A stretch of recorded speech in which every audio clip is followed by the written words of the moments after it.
The air in medieval China carried the scent of earth, wood smoke, and boiling rice. Most people imagine the past as loud and brutal, but in truth, much of it was quiet. Especially in the countryside, where the rhythms of daily life moved with the sun and seasons. There were no clocks, only shadows and the soft toll of bells in distant temples. Have you ever wondered what it felt like to live in a world without glass windows? Where your morning light filtered through paper screens, glowing soft and golden, like the inside of a lantern. In a village somewhere along the Yangtze River, time drifted slowly. Houses were made of packed earth and timber, roofs heavy with curved tiles. The walls held in warmth in the winter and leaked it away during hot southern summers. In such homes, the day began with water drawn from wells and fire started with a flintstone. A rooster's call was more dependable than any schedule. Most villagers had never traveled more than a few miles from home. Roads, if they existed at all, were dirt paths, rutted and damp. Traders passed through rarely. When they did, they brought silk, salt, and stories, often the most valuable of all. The morning routine was almost sacred. Before rice or porridge, incense was lit. Not for gods, always, but sometimes for the ancestors. The belief in spirits was not dramatic. It was quiet. Every day. A small bowl of tea. A folded cloth. A few hushed words to the photograph of someone long gone, or maybe just a name inked on a wooden tablet. Can you imagine a world where every action, eating, bathing, walking, sitting, was dictated by centuries-old customs? Children learned to bow before they learned to speak clearly. Elders were never interrupted. Meals were taken in near silence, save for the clinking of chopsticks and the bubbling of soup. Even laughter had its place, low and polite, like the rustling of leaves in a courtyard garden. The wind slid through the wooden slats of the walls like a whisper. It carried stories from the mountains, over tea fields and bamboo groves. People listened to the wind. They believed it could carry messages, warnings, even blessings. Most homes had no chairs. People sat on mats, legs folded, backs straight. This wasn't just a matter of space, it was a sign of discipline. To sit upright was to show respect. To slouch was to invite misfortune. Meals were simple, but deeply ritualized. A bowl of millet. A few pickled vegetables. Sometimes a bit of dried fish or tofu. Everything had meaning. The color of the bowl. The direction it was served. Who lifted their chopsticks first? Did you know that in some regions, it was considered bad luck to finish every grain of rice? One left a few behind, for the spirits who dined unseen. The days passed not by ticking hands of a clock, but by cycles. The crow of a rooster. The opening of the market. The ringing of a temple bell in the hills. Even the seasons had rules, when to plant, when to harvest, when to sweep graves and light lanterns for those who no longer walked among the living. And so, life continued, slowly, like mist rising from a teacup. Calm. Predictable. Endless. The village roads were not truly roads, just pressed soil worn down by centuries of feet and carts. After the morning meal, the village would stir like a low breath, slow, unhurried, and without urgency. Children fetched water in buckets too large for their hands. Farmers walked to the fields with baskets slung across their backs, their sandals wet from dew. Have you ever touched a plow made entirely of wood? The farmers had. Their tools were simple, worn, repaired again and again, passed down through generations like heirlooms. They believed a good tool held memory. That the wood remembered the hand that held it. Most people never owned much. A change of robes for the seasons. A comb carved from bone. A scroll with lines of calligraphy they couldn't read, but revered like holy writing. The scent of soil was constant. It mixed with sweat, steam, and ash from the cooking fires. And every so often, in spring, the wind would carry the faint fragrance of plum blossoms. The village had a school, though not all children attended. Inside, the air smelled of ink and damp paper. A teacher, usually an older man with thin spectacles and tired eyes, would recite lines from Confucius while students repeated them in monotone rhythm, like chants drifting through old wood. Did you know most children learn to write before they learn to count? Writing was sacred. Characters weren't just symbols. They were reflections of the universe. A crooked stroke could bring shame. A graceful line could bring honor. In the afternoons, the women gathered to spin thread or patch clothing under the eaves of their homes. Their fingers moved in patterns older than memory. They didn't speak much. Only the sound of cloth rubbing against cloth. Needles passing through fabric like small sighs. Every motion had its place. Folding laundry was a ritual. Grinding herbs, a practice passed down in whispers. Boiling tea wasn't just about taste, it was about balance. Water too hot would anger the leaves. Too cold, and the spirit of the tea would not awaken.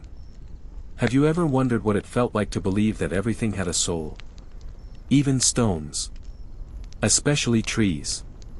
Some villagers tied red ribbons around ancient trunks, believing the spirits inside them watched the village in silence. If a branch cracked in the wind, it was a sign.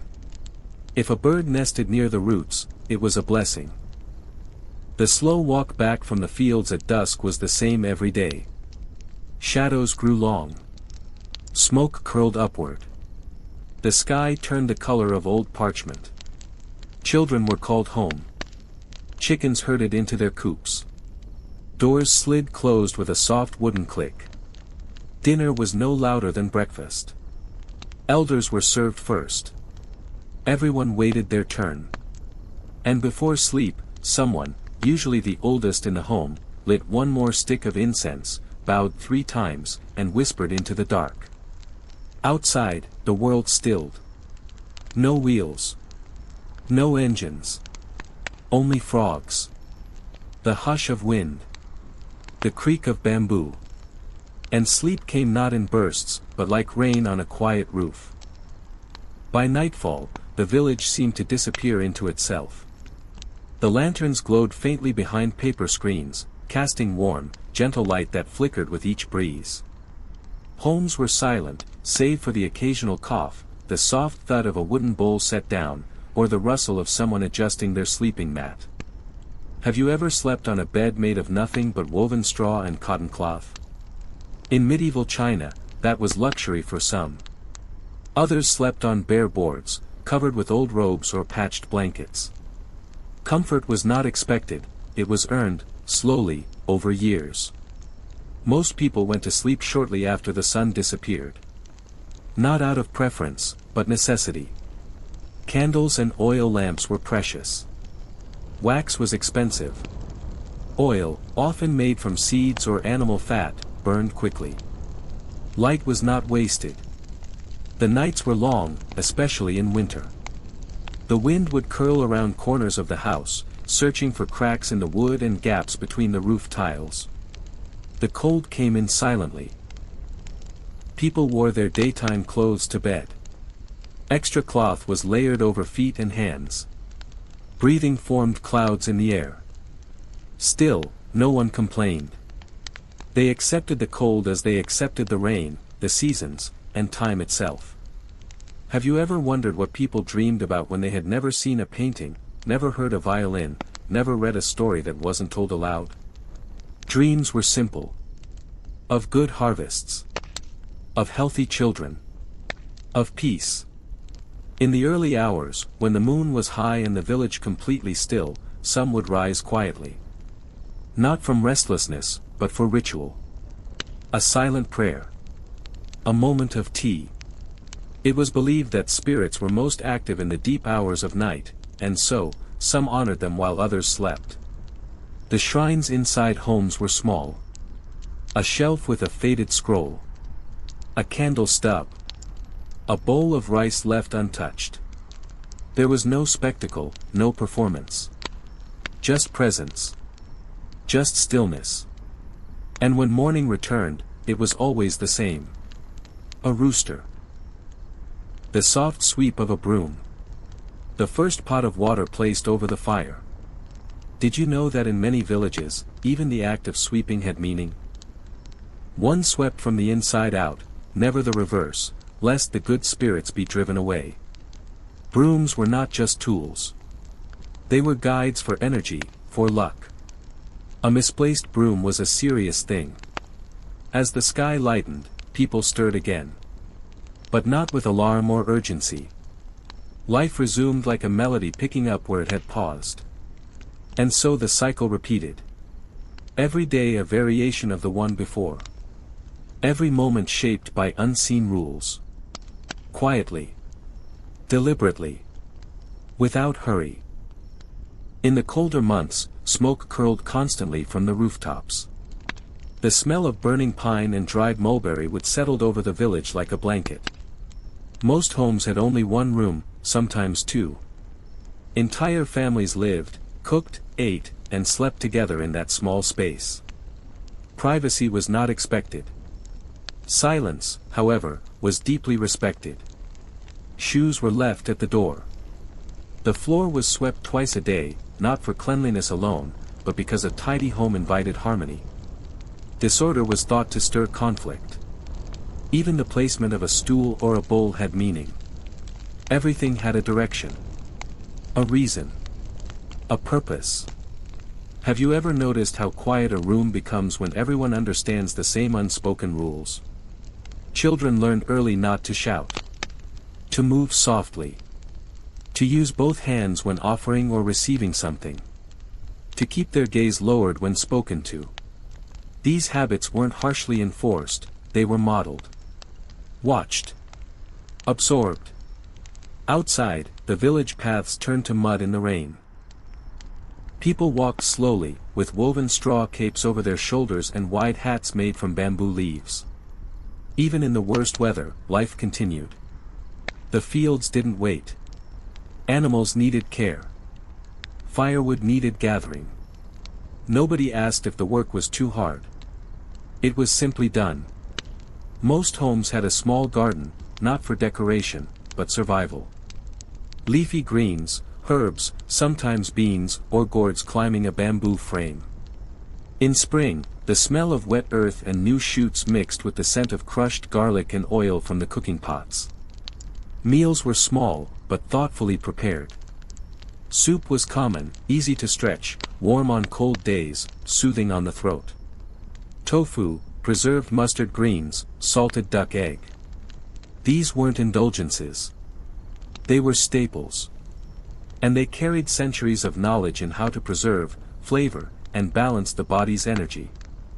Did you know that food wasn't just about hunger? Each meal was seen as medicine.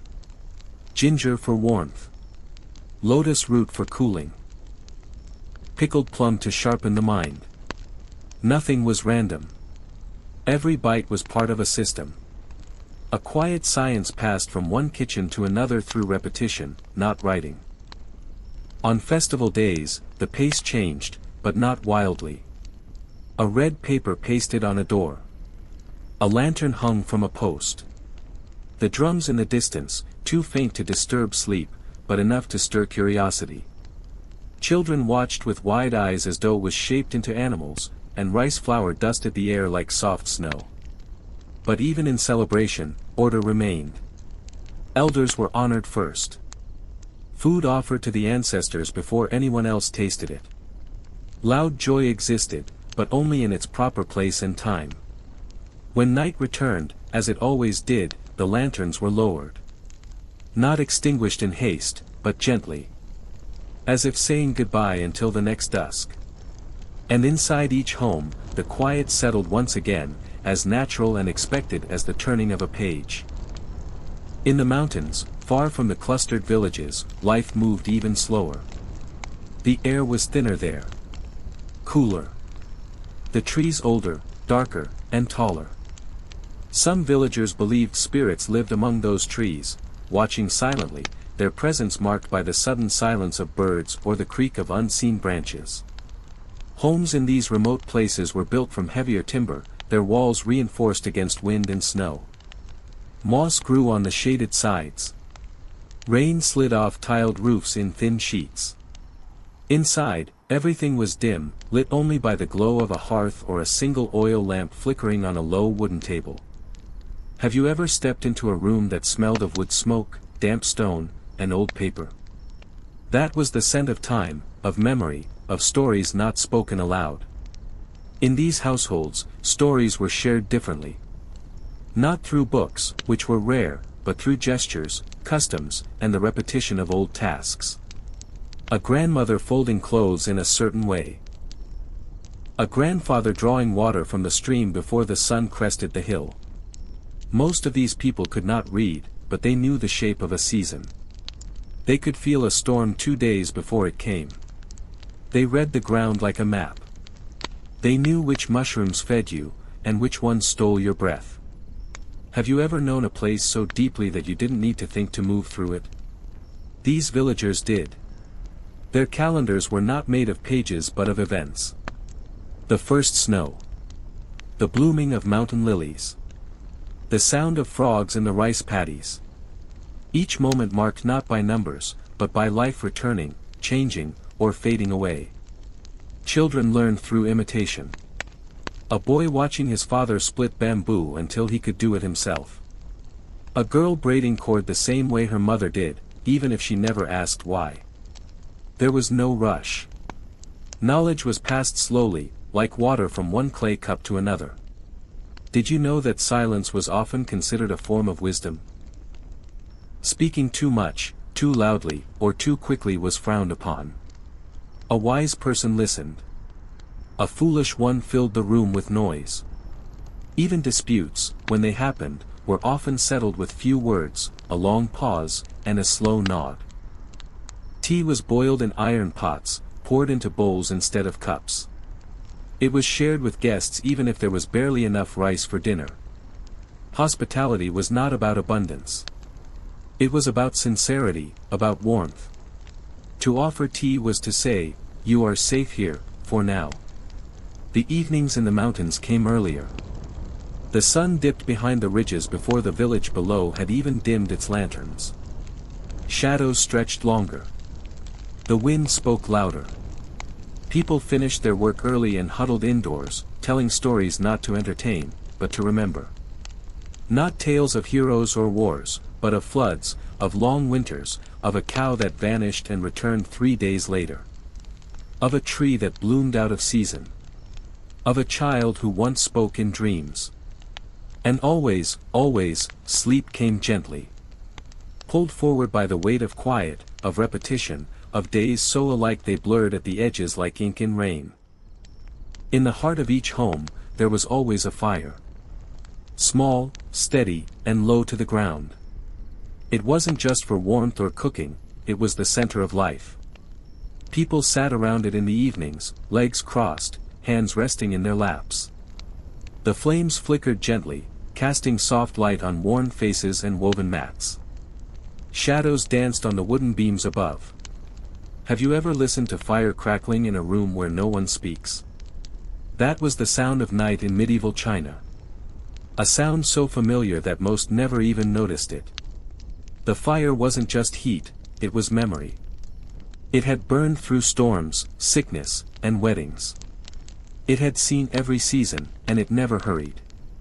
Clothing was simple and layered, made mostly of hemp or cotton. In winter, padded jackets were worn over everything, stitched by hand and passed down again and again. There were no dyes except the ones nature gave, indigo, mulberry, tea. Over time, the colors faded into soft earth tones, as though the fabric itself had grown tired. Children sometimes wore clothes with charms sewn into the seams, small coins, bits of red thread, tiny jade pieces. These were not decorations. They were protection. From illness. From misfortune. From unseen forces that might be drifting through the hills after dark. Have you ever worn something not because it was beautiful, but because you believed it kept you safe? In these villages, belief was not dramatic. It was quiet and woven into everything. The direction a door faced. The day chosen for a journey. The placement of a mirror to confuse wandering spirits. None of it was questioned. It simply was. At the edge of many villages stood a shrine, small, weather-worn, with a slanted roof and offerings placed beneath it. A bowl of rice. A dried flower. A strip of cloth. These weren't elaborate temples. Just markers of gratitude, or hope. People would stop and bow. Not out of obligation, but habit. A moment of stillness in the passing day. Did you know that time in these places wasn't measured in minutes, but in tasks? You knew it was late when the chickens settled. When the last pot was scrubbed clean.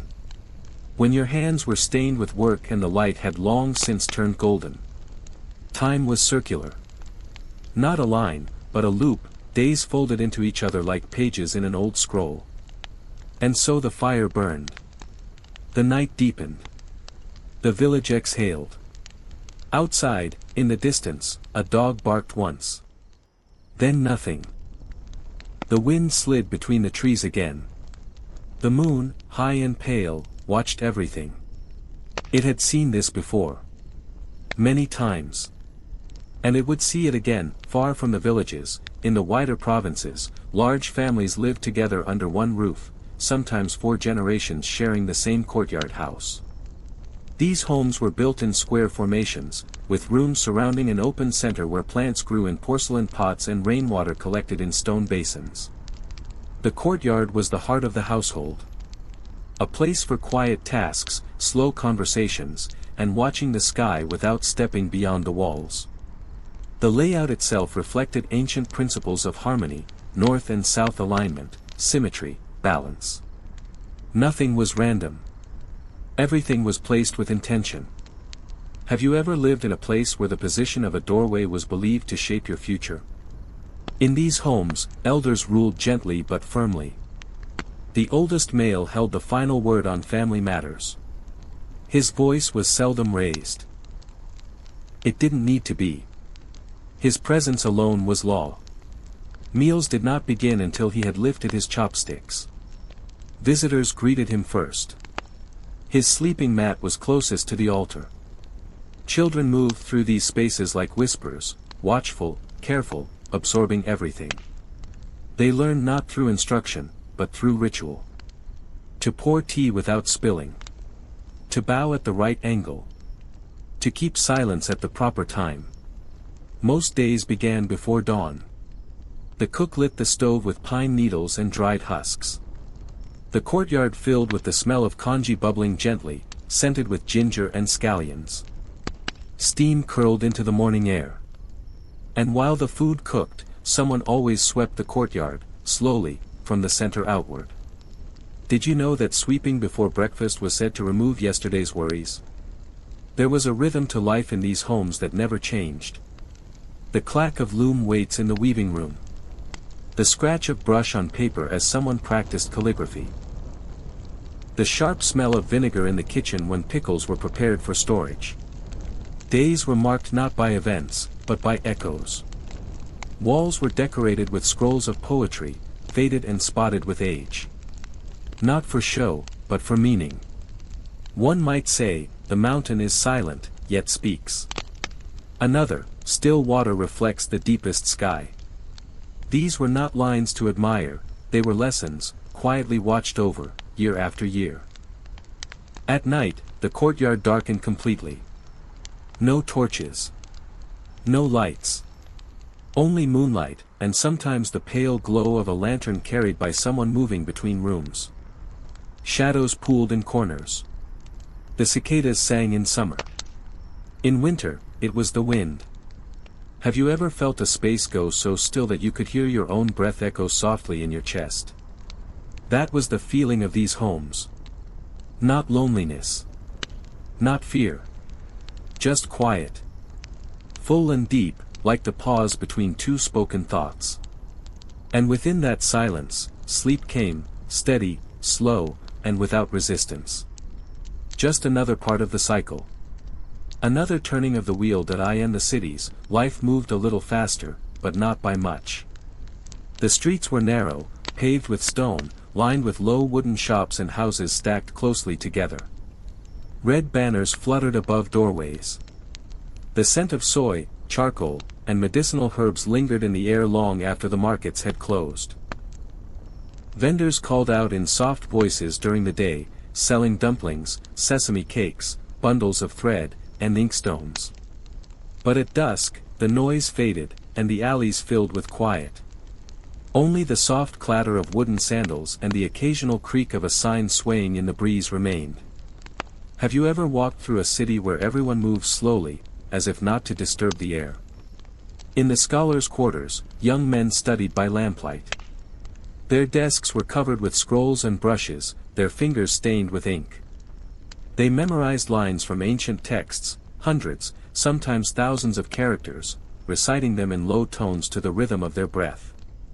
Success in the imperial exams was a rare and difficult dream, but it shaped everything. Even those who never read a book knew that knowledge was the path to honor. A quiet path. A narrow one. But it led upward. Most families had a shrine tucked into a corner. A shelf with incense sticks. A faded painting of Guanyin or a local deity. Offerings of fruit or folded paper sat quietly beside candles that burned until they flickered out on their own. Worship was not loud.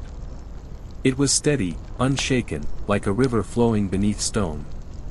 Did you know that most prayers in medieval China were whispered? Not shouted, not sung, just breathed out, soft and low, like secrets meant only for the gods and the night. The bathhouses closed early. Tea stalls emptied. The sound of a flute drifted now and then from an upstairs window. It was not a performance. Just someone practicing slowly, for themselves. The notes rising and falling like a lullaby for the entire street. Even beggars on the corners found a rhythm to the silence. They arranged their bowls carefully. Sat still. Said little. There was dignity in stillness. At home, people rinsed their feet in warm water before sleep. It was a daily act of care, believed to cleanse not just the body but the spirit. Even the poorest families found a way to boil a small pot of water. The bowl was passed from one person to the next. Nothing was rushed. And after, they lay down on stiff mats or wooden platforms covered with cloth. Not soft. Not indulgent. Just enough. The oil lamps were blown out one by one. A sigh. A rustle of fabric. Then quiet. Have you ever fallen asleep knowing exactly how tomorrow will feel? That was the gift of these lives. Predictability. Repetition. Peace in small duties, in ancient rules, in the same sounds and the same silences that had been heard for generations. Outside, the city exhaled. The wind touched rooftops, turned corners, and moved on. And the world kept turning. Quietly. Always quietly. Farther north, where winters bit deeper and the soil turned to frost for months at a time, villages adjusted their lives to the cold. Roofs were steeper to shed snow. Doors were hung with thick cloth to keep the wind from pushing through the gaps. Fires were kept burning almost constantly, fed with dried twigs, pine cones, and bits of root. The smell of winter was different there. Heavier. A mix of smoke, boiled cabbage, damp wool, and the faint scent of resin from pine trees stacked for firewood. Have you ever smelled the cold before stepping outside? In these places, people rose later. The sky stayed dark longer, and the fields remained frozen. There was less to do in winter, but that didn't mean less work. Clothes had to be mended. Tools sharpened. Baskets repaired. Rice pounded and stored in cloth sacks against the wall. Everything was prepared slowly, carefully, in the quiet months when the earth slept. Inside, warmth was shared. Not just from the fire, but from presence. People sat close. Elders told long stories with slow words and pauses that invited thought. No one interrupted. It wasn't about the plot. It was about the telling. Did you know that some families passed down entire histories without ever writing a word? The stories were told again and again, always in the same way, like prayer. The names of great-grandparents. The year the river froze so solid oxen crossed it. The dreams someone had before a birth.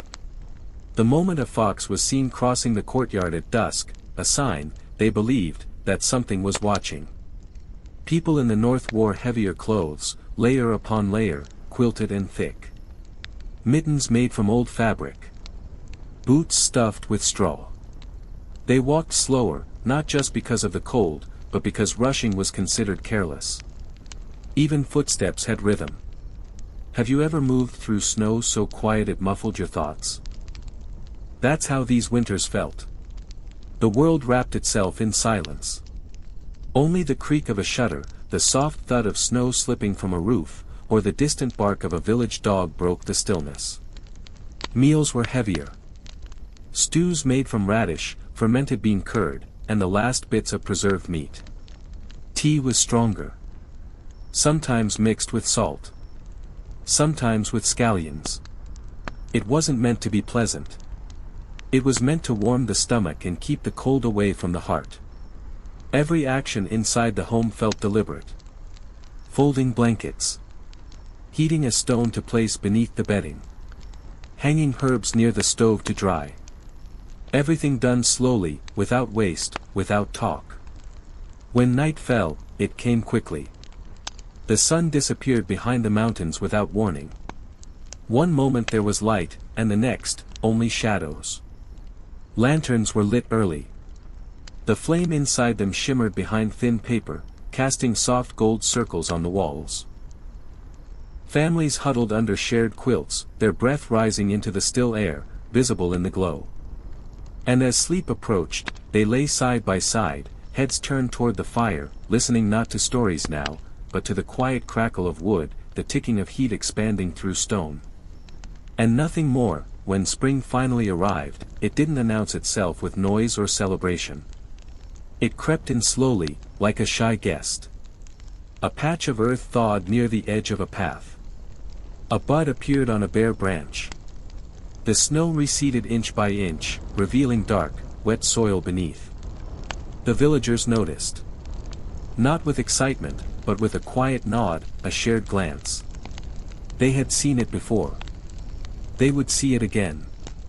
Have you ever noticed the way a single warm breeze can change the sound of a place? The wind softened. Birds returned, their calls light and hesitant, as if testing the air.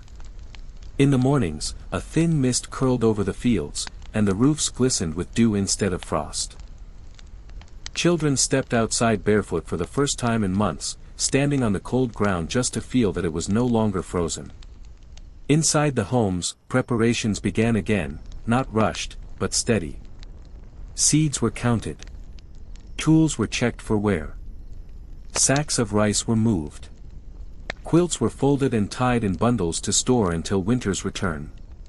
Did you know that in some homes, the first tea of spring was poured not for people, but for the ancestors? A small bowl, left steaming on the shrine, allowed to cool slowly while the family worked around it. A silent offering to thank those who had endured the winter before them. A gesture of memory. Of presence.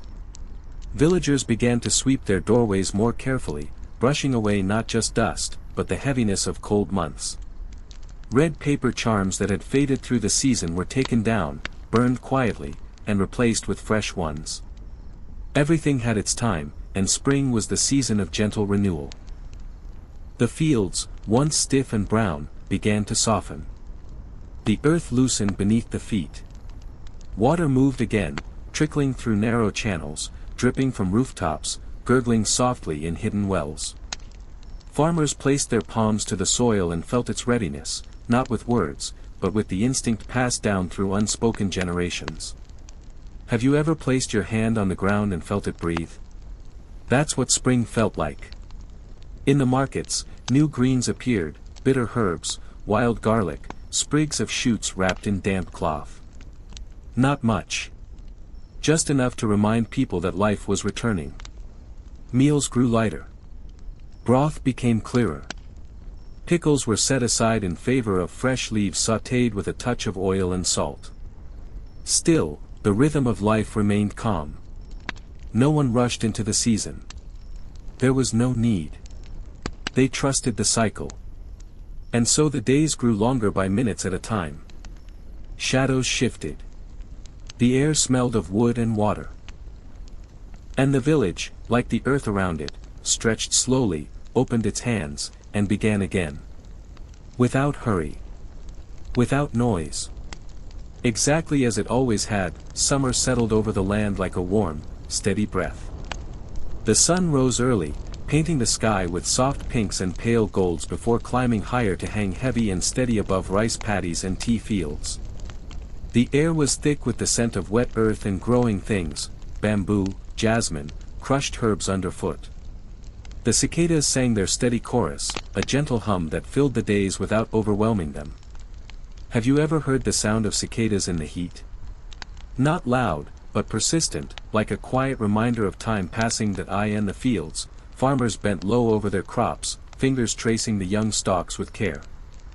Water was drawn from nearby streams and carefully poured over roots, the surface shimmering in the sunlight.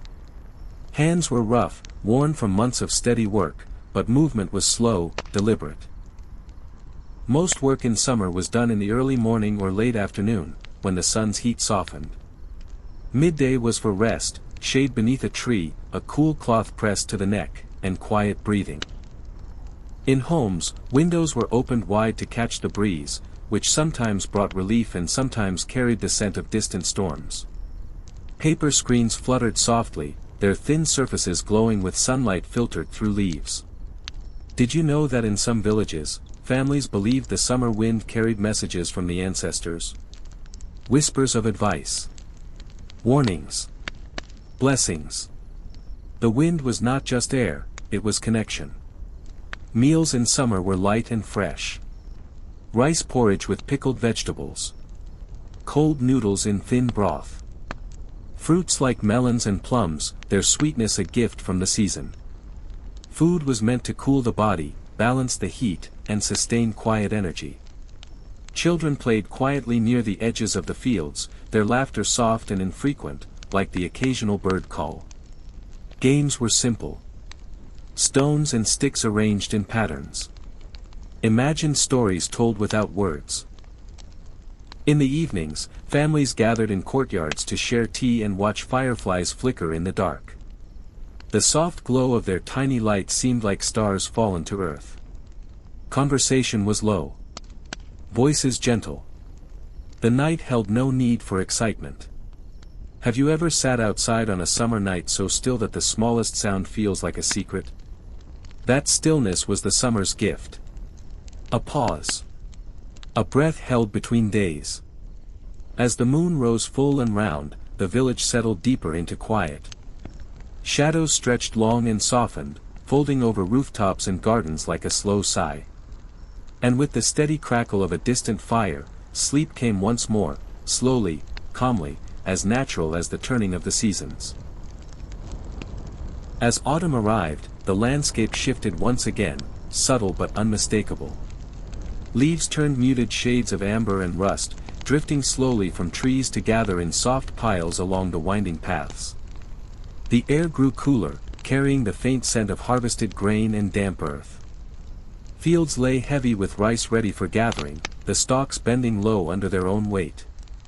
Farmers moved carefully, their steps measured as they cut and bundled the golden harvest. The rhythm was steady, almost hypnotic, echoing the long cycles of seasons past. Have you ever watched a field of grain sway gently in a cool breeze, as if breathing with the wind? In homes, the preparations for winter began quietly. Clothes were folded and stored. Firewood stacked methodically near hearths. Earthen pots filled with preserved foods, dried mushrooms, salted fish, and pickled vegetables, lined the shelves. The light grew softer, filtering through curtains with a golden haze that seemed to slow time itself. Tea was brewed stronger, cups held carefully in both hands, savoring the warmth against the coming chill. In the evenings, the sounds of cicadas faded, replaced by the rustle of leaves and the occasional call of a lone bird returning south.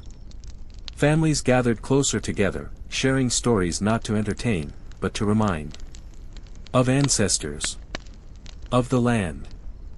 Of the years that had shaped them. Did you know that in some villages, the turning of the leaves was seen as a gentle farewell from the earth itself?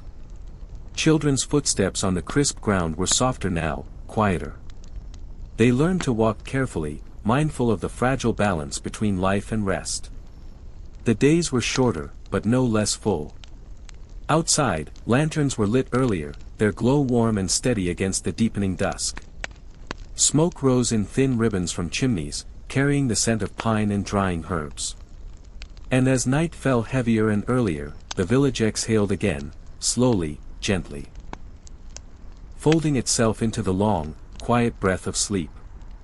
Each season was a whisper in an endless story, told softly, with patience, beneath the endless sky. In every corner of medieval China, the passage of time was marked not by clocks or calendars, but by the gentle unfolding of daily life. The quiet footsteps of ancestors seemed to echo in every courtyard, every path worn smooth by generations. The simplicity of existence was its own rhythm, meals prepared with care, folded and repeated gestures, whispered prayers to unseen spirits, the soft rustle of silk robes brushing wooden floors. Have you ever noticed how the smallest actions, pouring tea, lighting incense, sweeping a floor, can hold entire worlds within them? Most people lived with an acceptance of hardship. Winters that bit deep, summers that burned slow and steady. Illness that came and went with the seasons. But there was no urgency, no hurry. Life was measured in breaths, in the quiet passing of shadows. Families endured. They hoped. They remembered. The ancient customs, quietly observed, bound people to each other and to the land beneath their feet. The past was not a story told in grand events, but a tapestry woven from countless small moments, moments filled with care, reverence, and calm. And as night settled again, with the moon casting pale light over silent rooftops, the world held its breath. The slow pulse of life beating steadily in the dark. In that stillness, sleep came not as escape, but as return. A folding back into the earth. A joining with the endless, unhurried flow of time itself. Morning light seeped softly through paper windows, casting gentle patterns on wooden floors worn smooth by countless footsteps. The village stirred once more, but never suddenly. Movements were slow, deliberate, a dance repeated countless times before, as natural as the rising sun. Smoke curled lazily from chimneys, carrying the scent of burning pine and simmering herbs. A pot of tea steamed quietly on a low stove, filling the room with warmth and a faint bitterness that was both comforting and grounding. Have you ever watched steam rise from a simple cup, the delicate tendrils twisting and fading into the still air? Farmers prepared for the day, tending animals with practiced hands and soft voices. Chickens clucked softly as they pecked at scattered grain. The earth beneath their feet was cool and dark, full of hidden life waiting to awaken. Inside the homes, elders folded their robes carefully, their fingers tracing familiar folds as if remembering stories with every crease. Younger family members moved quietly, learning through watching and doing, absorbing the rhythm of life without words. Most days passed with few surprises. The wind whispered through bamboo groves, carrying the scent of blossoms and distant rain. A single bird might call, its song brief and clear, before silence returned. Did you know that in medieval China, silence was as valued as speech? It was a form of respect. Of presence. A way to listen deeply, not just with ears, but with the heart. And as the sun traveled slowly across the sky, shadows lengthened and softened. The village breathed steadily, its pulse measured and calm. Evening would come again, as certain as the seasons, folding the world gently into night. The quiet ritual of closing shutters, lighting lamps, and preparing for sleep would begin anew. In this steady flow, life unfolded, not rushed, not burdened, but simply lived. With care. With patience. With a deep and endless calm. The soft murmur of distant rivers blended with the rustling of bamboo leaves, creating a quiet symphony that cradled the village throughout the day. Paths wound gently between houses, their edges softened by moss and scattered petals from flowering trees. Most people walked slowly, their steps measured as if to keep pace with the unspoken tempo of the land. Children learned to observe before they acted, watching the careful motions of their elders, the folding of cloth, the lighting of incense, the placement of each bowl on the table. Have you ever noticed how watching someone perform a simple task can feel like witnessing a ritual? Meals were shared without hurry. The clink of porcelain bowls, the soft scrape of chopsticks, the faint steam rising from hot tea, these small sounds filled the spaces between words, carrying meaning without urgency. The sun arced high and then began its slow descent, casting long shadows that stretched like soft fingers across stone and earth. As twilight approached, lanterns were lit, their gentle glow reflected in calm pools of water in gardens and courtyards. Did you know that lantern light was said to guide wandering spirits home? Families gathered in these quiet spaces, not for grand celebrations, but to simply be present with one another. Stories, when told, were low and unhurried, passed down like precious threads woven into the fabric of everyday life. And when night finally deepened, the village settled into silence once more. The stars overhead blinked softly, steady and unchanging, watching over lives lived gently, with care, and without haste.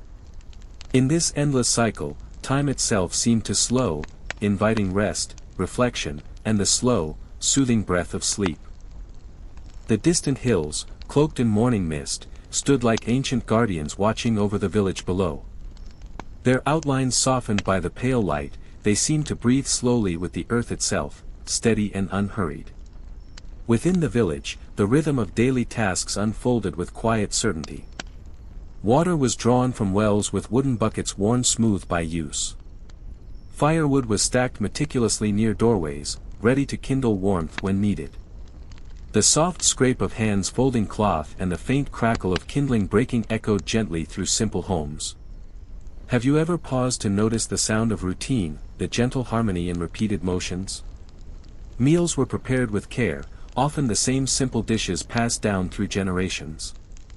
Rice steamed softly in clay pots. Pickled vegetables added a tang to plain grains. Tofu simmered gently, absorbing flavors of herbs and spices. Eating was calm and unhurried, a moment of quiet sustenance. In the afternoons, the sun cast a warm glow that filtered through paper screens, creating patterns of light and shadow that shifted slowly across wooden floors. People rested or engaged in gentle crafts, spinning thread, weaving baskets, or practicing calligraphy with deliberate strokes. Did you know that calligraphy was more than writing? It was an art of balance and breath, a meditation in ink and paper. As dusk approached, the village softened into a hushed quiet. Lanterns were lit one by one, their glow painting soft circles of light against stone walls and courtyards. The air filled with the faint scent of incense, a gentle offering carried upward in thin spirals. Outside, the wind whispered through the trees, a lullaby sung by the earth itself. The village listened, folding into the calm embrace of evening. And as the world grew still, sleep came gently, slow and steady, like the turning of a well-worn page in an ancient book. ChatGPT said. The cool breath of night settled softly over rooftops and fields, wrapping the village in a gentle silence that seemed to stretch endlessly. Stars shimmered faintly above, their light filtering through thin clouds like whispers from a distant past. Inside, the hearth's last embers glowed faintly, casting a warm, flickering light on faces resting quietly in the dim. The scent of drying herbs lingered, mingling with the soft warmth of worn wood and earth.